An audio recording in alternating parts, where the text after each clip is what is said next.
होठों से हकीकत बदलती तो मैं ग्रीक योद्धा अकिलीस होता, और अगर सिर्फ नारों से तस्वीर बदलती तो हिंदुस्तान जाने क्या नहीं होता।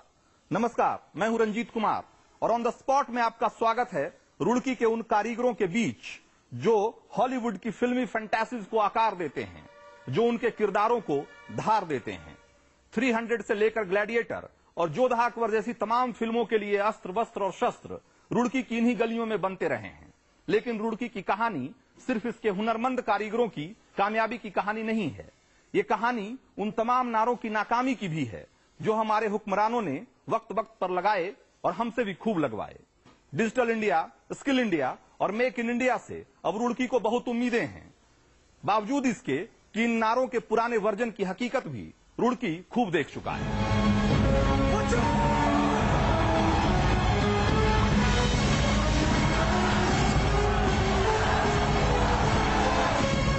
स्किल इंडिया का नारा भले नया हो, लेकिन इंडिया के स्किल यानी हुनर के कदरदान हमेशा से रहे। रुड़की के कारीगरों के हुनर ने हॉलीवुड के कई किरदारों को पहचान दी है।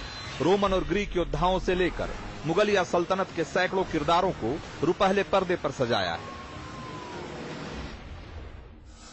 लेकिन पीरियोडिक फिल्मों और मेडाइवल स्पोर्ट्स के लिए बख्तरबंद लिबास, तलवारें और हेलमेट बनाने वाले कारीगर जैसे खुद भी मध्ययुगीन तौर तरीकों से बाहर नहीं निकल पाए हैं।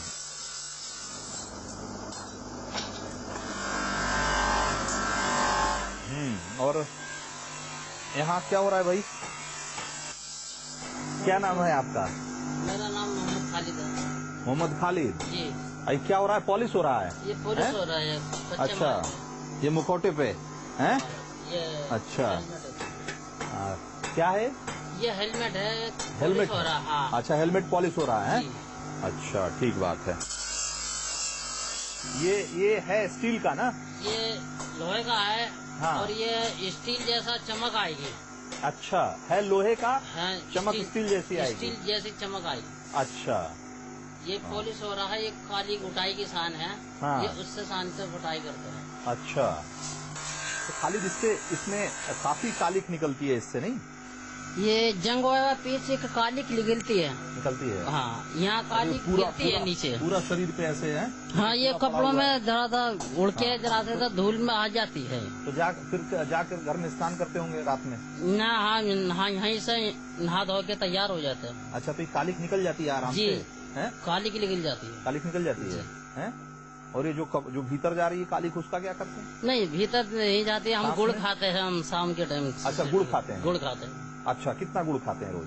ये कम से कम 5-6 रुपए रोज का गुड़ खा लेते हैं। अच्छा, तो उससे अंदर पेट में जरिए से निकल जाता है। अच्छा, मतलब गुड़ फायदेमंद होता है। मतलब अगर इस तरह के उसमें काम कर रहे हैं तो है, धूल धुआं वाला काम जो है, जी हाँ, कालिक वाला काम है, तो उसमें गुड़ से फायदा होता है। गुड़ से फायदा होता है।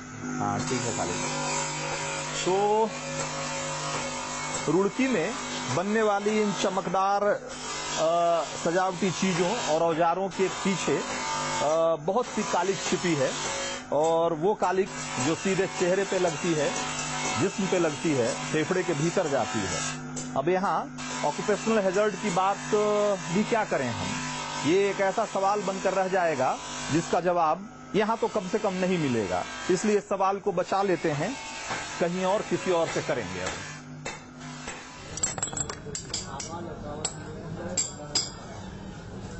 रुड़की के पुराने मोहल्ले में नए दौर के लोग आ गए हैं, लेकिन धंधा और तरीका वही पुराना है। धूल और धुएं के बीच पीतल आज भी भट्टी में ही गलाया जा रहा है। कई सांचों में पीतल को ढालते हैं और दुश्वारियों में पेट पालते हैं। इनके स्किल को डेवलप करने के लिए योजनाएं दिल्ली और देहरादून में बनी, लेकिन वहीं फाइलों में दब कर रह गई। तकनीक ने इनकी फैक्ट्री में कभी कदम नहीं रखा है। तो सलीम जी, अभी क्या बना रहे हैं आप? ये क्या, कौन सा पुर्जा है? ये चैनल बोलते हैं इसको। चैनल जी हैं? जी। ये किस चीज में इस्तेमाल होता है? स्टैंड बनता है इसका। अच्छा, स्टैंड बनता है चैनल। स्टैंड? जी, स्टैंड मैंने बताया चैनल। अच्छा, जो टेलीस्कोप वगैरह का जैसे या कोई भी है लैंप वैम्प बनाते हैं, उसका टेलीस्कोप लैंप वगैरह का जो होता है ना, हाँ, स्टैंड बनता है, उसमें लगता है। अच्छा, उसमें लगता है। तो ये जो पीतल हुआ ना, पीतल ढलाई का काम है, जी जी। ये कब से कर रहे हैं आप? ये करीब 20 साल हो गए। अच्छा, तो 20 साल से ही काम दोनों भाई कर रहे हैं। तो पहले के मुकाबले काम बढ़ा कि घटा? काम तो बढ़ा है पहले के मुकाबले। काम बढ़ा है।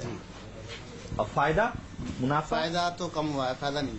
अच्छा, काम बढ़ा है लेकिन काम फायदा बढ़ा है, कम हो गया। फायदा कम हो गया हैं? है क्योंकि हर चीज मटेरियल महंगा हो चुका है। अच्छा, तो जो ढलाई का आप काम जिस तरीके से कर रहे हैं, बहुत समय, बहुत अरसे से ऐसे ही ढलाई का काम होता रहा है। जी जी। इसमें कोई बदलाव मतलब आप लोगों ने नहीं किया कभी कुछ? नहीं, कोई बदलाव नहीं है जी नहीं। और ये खानदानी काम है आप लोग का जी नहीं? इसकी मजदूरी पर आप काम करते हैं या पीस के हिसाब से आप पैसे लेते नहीं, हैं? मजदूरी किलो के हिसाब से करता है। किलो के हिसाब जी, से? जी। किलो का हिसाब का मतलब ये हो गया कि तो एक जितना किलो आप ये ऐसा माल बना हुआ निकालेंगे जी, जी। इसका, उतना आपको उसके हिसाब से उसके पैसे हिसाब से मिलते हैं। किलो प्रति किलो के हिसाब से मिलेगा। कितना क्या मिलता है, क्या रेट से? 15 रुपए किलो 1 किलो पीतल आप गला के और तैयार। ढालेंगे डालेंगे तो 1 किलो के 15 रुपए मिलेगा। तब 15 रुपए मिलेगा। जी, जी। हैं? और दिन भर में कितना किलो डालते दिन भर में होंगे? 100 किलो करीब। 100 किलो यानी कि 1500 रुपया। 100 से ऊपर भी हो जाती है, नीचे 10-5 किलो। अच्छा, 100 तो होती है। तो 1500 रुपए यानी का हुआ ना? जी जी। और कितने लोग काम करते हैं आप? 3 लोग काम कर रहे हैं। 3 लोग। जी। अच्छा, तो 3 लोगों में यानी कि 500 रुपए एक आदमी का हुआ जी, जी। है। इसमें और कोई खर्चा? और खर्चा भी आता है। क्या? मटेरियल है, जैसे मिट्टी है, सीरा है, अच्छा, कोयला है, कोयला भी अच्छा कोयला भी है। तो कोयला तो काफी महंगा हो गया कोयला होगा। काफी महंगा है। तो ये जितना जिस तरह का काम है, जितना मेहनत का काम है, उसके हिसाब से प्रॉफिट का काम लगता है आपको? है नहीं, इतना प्रॉफिट का काम नहीं है ना? जी, सिर्फ मजदूरी मिलती है। हाँ, क्योंकि बड़े शहरों में तो 300-400 तो मजदूरी हो गई आज की तारीख में। है बड़े शहर में तो 4 से 5 रुपए मजदूरी होती है ना? और उसमें आपको यहाँ सारा सामान उमान लगा के और तब भी 500 रुपए नहीं है। बच 500 रहे रुपए हैं, नहीं बचते। है ना? जी। उसी में कोयला और सारा कुछ है। कुछ है। उत्तराखंड के छोटे से शहर में बड़े शहरों के बड़े बड़े लोगों के लिए सजावटी चीजें तैयार हो रही हैं और छोटे छोटे बच्चे केमिकल्स में हाथ डुबो कर लोहे और एल्युमिनियम को स्टील और पीतल का लुक देने में लगे हैं। ये निकल का काम हो रहा है, तो निकल चढ़ाया जा रहा है। क्या एल्युमिनियम और लोहे पर? एल्युमिनियम हो, लोहा हो, कॉपर हो, ब्रास हो। अच्छा, इसको मैं उठा के देख सकता हूँ क्या? जी, देख सकते हैं। करंट तो नहीं लगेगा ना? नहीं लगेगा। अच्छा, तो ये असल में लोहे का, क्या चीज का? एल्युमिनियम का है। एल्युमिनियम है। इस पर निकल चढ़ा रहे हैं। तो अच्छा, तो देखिए इधर एल्युमिनियम है और इधर निकल चढ़ रहा है इस पे, है ना? इसके बाद अच्छा, और तुम्हारा क्या नाम है? दानिश। तो यहाँ कब से काम कर रहे हो दानिश? अभी हो गया मेरा 5 महीने हो गए। 5 महीने 5 महीने हो गए। तो ये इधर निकल का काम हो रहा है और उधर हमने देखा कि उस पर क्या चढ़ा रहे हैं? ब्रास चढ़ा रहे हैं, पीतल है। तो उसमें वो भी लोहे और एल्युमिनियम का होता है उस पे। हाँ, लोहा, एल्युमिनियम। उसको लोहा एल्युमिनियम इसी तरीके से इलेक्ट्रोप्लेटिंग बोलते हैं, नहीं? उसके जरिए इस पर चढ़ा देते हैं, है ना? केमिकल चढ़ने के बाद वो इस तरीके का नहीं, ऐसा चमकदार बन जाएगा, नहीं? हाँ, पूरा ब्राइट हो गया, नहीं?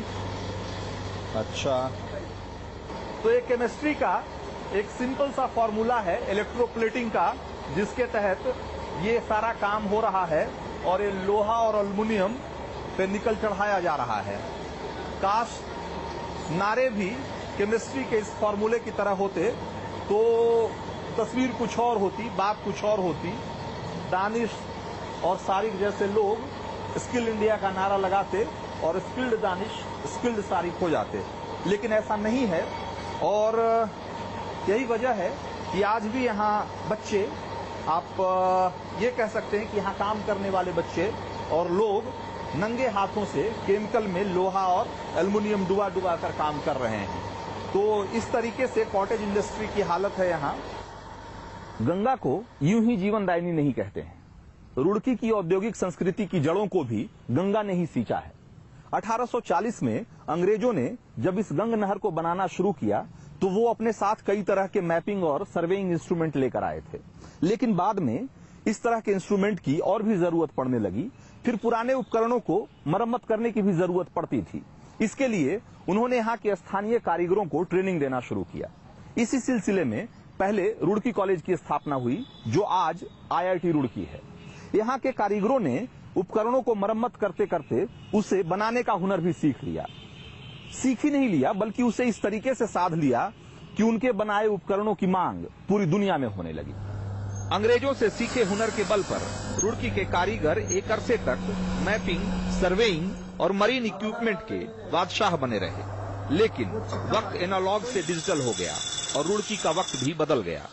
थियोडोलाइट, सेक्सटेंट और टेलीस्कोप तो रुड़की में अब भी बनता है, लेकिन अब इनका इस्तेमाल काम के लिए नहीं, सजावट भर के लिए होता है। अल्पसंख्यकों और स्किल डेवलपमेंट के नाम पर चलने वाली योजनाएं अगर यहाँ तक पहुँचती तो शायद तस्वीर कुछ और होती। सरकार की तरफ से हमने उनकी परेशानियों को देखा कि क्या क्या किस किस तरह की परेशानी है, तो हम उन्हें एक तो बहुत ज्यादा स्किल उनके अंदर डेवलप करना चाहते हैं कि और कुछ सब्सिडीज वगैरह या कुछ कम दरों पे लोन का प्रावधान उनके लिए करेंगे।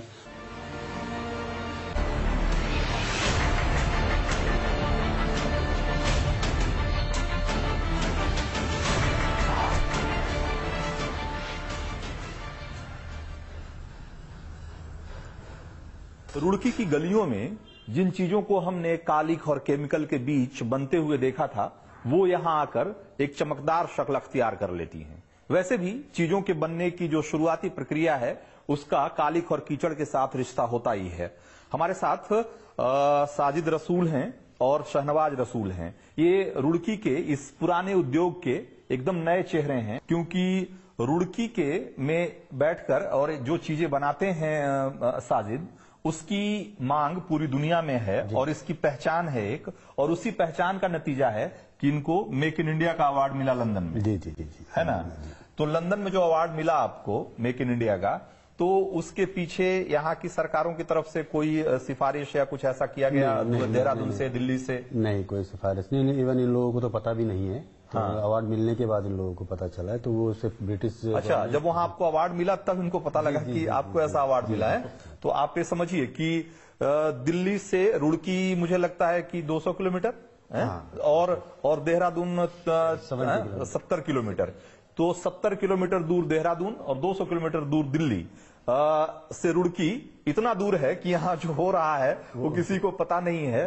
हाँ, कैलिफोर्निया नजदीक है रुड़की से, उनको पहले पता लगा, लंदन को पहले पता लग रहा है और दिल्ली और देहरादून को बाद में। तो जरा इधर देखते भी हैं हम कि क्या क्या बनाते हैं साजिद और क्या कुछ है।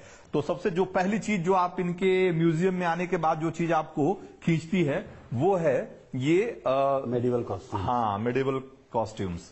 तो ये जो लड़ाइयों के दौरान जो लोग पहनते थे, हेलमेट और आर्मर्स वगैरह, तो ये चीजें यहाँ से जो चीजें मैं देख रहा हूँ कि जो चीजें बनाई जा रही हैं वो ज्यादातर फिल्मों में इस्तेमाल हुई। हाँ, ये सब हॉलीवुड मूवीज के लिए बनती है। हम लोग हिस्टोरिकल इवेंट्स को रिसर्च करते हैं और फिर उसको कॉस्ट्यूम में कन्वर्ट करके हॉलीवुड मूवीज के जितने भी मेन कैरेक्टर्स होते हैं, तो उनके लिए हम लोग सप्लाई। तो आपने किन किन फिल्मों के लिए अभी तक यहाँ से चीजें भेजी है? हम लोगों की कॉस्ट्यूम्स तो मोस्टली जितनी भी हॉलीवुड की हिस्टोरिकल मूवीज होती है सभी में गई है, जैसे ग्लैडिएटर, ट्रॉय, 300 स्पार्टन, अच्छा, और लास्ट लेगन। अच्छा, जितनी मेन मूवीज है सभी में गई है। सब में गई है। और ये इधर मैं देख रहा हूँ कि ये कुछ और चीजें हैं यहाँ पे, जैसे कि हाँ, ये कॉस्ट्यूम्स हैं, जैसे लेदर कॉस्ट्यूम जो आपने देखा होगा अभी जोधा अकबर, हाँ, और इंडियन मूवीज आ रही हैं पूरी, बाजीराव और ये सब आ रही है, तो वो उसमें जो कॉस्ट्यूम्स होती है तो वो इस लेदर की कॉस्ट्यूम्स पहनी जाती है, फिर उसके ऊपर आर्मर्स पहने जाते हैं पहले नीचे। हाँ, अपने आप को प्रोटेक्ट करने के लिए, है ना। अच्छा, और ये पूरी तरीके से स्टील की, हाँ, स्टील का बॉडी आर्मर है पूरा, स्टील का बॉडी आर्मर है।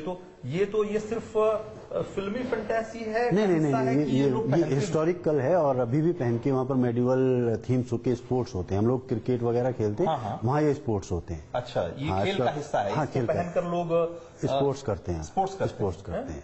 अच्छा, और बहुत बड़ा ग्रुप है। तो काफी भारी भी होगा। हाँ, ये 26 किलो के करीब होता है। 26 किलो का है?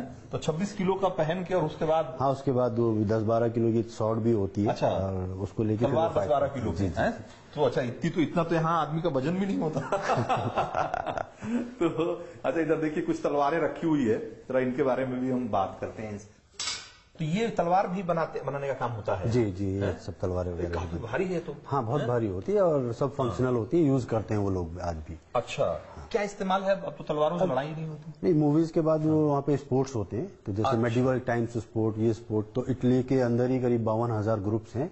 जो एक एक ग्रुप के अंदर 200 300 लोग हैं, वो लोग आपस में फाइट करते हैं। अच्छा तो तो जो पहले तलवारें बनाई जाती थी और अब इन तलवारों में कोई फर्क है? पहले तो तलवारें सिर्फ वेट का फर्क है, वो पहले 15 kg की होती थी, तो अभी 8 किलो की हो गई है। अच्छा, अभी फिर भी 8 किलो में मेरे लिए तो बड़ा मुश्किल है। बड़ा मुश्किल होता है। वो लोग वो कॉस्ट्यूम पहन के उसको करते थे। ये मैं क्या देख रहा हूँ, ये आर्मर क्या इसको बोलते हैं? इसको चेन मेल आर्मर बोलते हैं। अच्छा, तो जिसको बस बख्तरबंद बोला जाता है। अच्छा, बख्तरबंद, हाँ, बख्तरबंद, बिल्कुल, बिल्कुल। तो ये वजन होता है इसका करीब 17-18 किलो होता है। अच्छा, तो ओहो, अच्छा, ये तो पूरा लिबास, अरे ये तो बांध, हाँ, पूरा रहता है। वो लोग ये पहनते हैं, हॉलीवुड मूवी में ये पहनते हैं, और बॉलीवुड मूवी के लिए वो पहना जाता है। हाँ, ये पहन के शूट करते हैं। हाँ, ये पहन के शूट करते हैं, फिर हाथ में वो तलवार होती है। बॉलीवुड में इसको पहनते हैं जी। अच्छा, ये तो काफी हल्का है। हाँ, ये 1.5 किलो का, 2 किलो का। अच्छा, ये प्लास्टिक की क्या है? हाँ, ये भी बख्तरबंदी कहलाता है। ये प्लास्टिक में है, या फिर वो वूलन बनवा लेते हैं। अच्छा, तो अभी मूवी आई थी वीर, सलमान खान साहब की, तो वहाँ पे हम लोगों ने भेजे थे सैंपल्स। तो उन्होंने पहना नहीं, उन्होंने उसको। अच्छा, पहले आपने मेटल वाले भेजे? हाँ, मेटल वाले भेजे, तो उन्होंने नहीं, तो उन्होंने फिर उसको फाइबर का पहना। अच्छा, तो ऐसे उनकी चोट भी लग गई। और ये टेलीस्कोप है, ये कितना दूर तक इससे देख सकते हैं हम लोग? इससे डायरेक्ट सीधा 5 किलोमीटर तक का हम लोग। ये 5 किलोमीटर देख सकते जी, हैं? जी। अच्छा, हाँ, तो